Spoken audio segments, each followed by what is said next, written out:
Ang mga tentasyon moabot sa daghang porma gikan sa atong makita hangtod sa tago nga nagalihok sa atong kasing-kasing.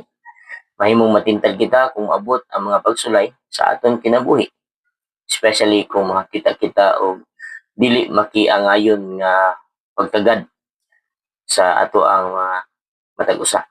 Mahimong matintag kita sa paggamit usab sa atong dila sa dili angay nga paagi nga makahimong kadaot sa atong pakigrelasyon.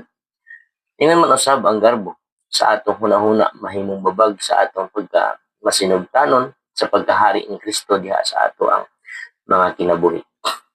Bisan gani ang kwarta mahimong usa ka dakong tentasyon hangtod nga kini mahimong atong Dios.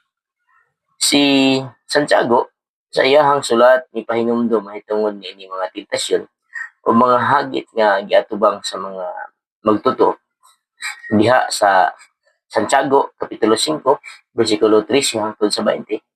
Iyang gihatagan kita og mga paagi kung unsa nato kini or paunsa nato kini pag-atubang. Usa sa iyang giingon mao ang pag-angkon sa atong mga sala ngadto sa usag usa aron kita mamaayo. Makita nato dinhi ang panginahanglan sa atong mga kauban sa pagtuo aron matabangan kita sa pagpagigisog sa mga tentasyon.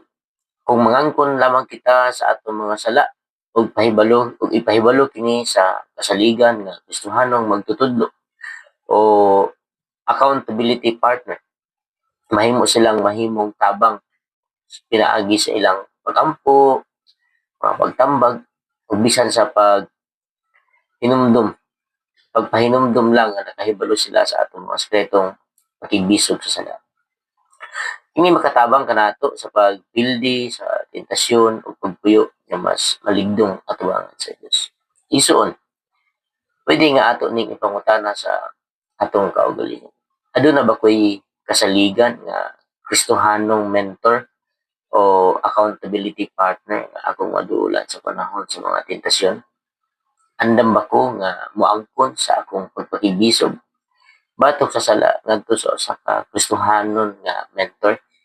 Andam ba pud ko nga ipadayag ang tago nga hunahuna nako og buhat nga makapasubo sa Dios aron makabot nako ang kaluwasan. Ayong buntag. God bless ka na po.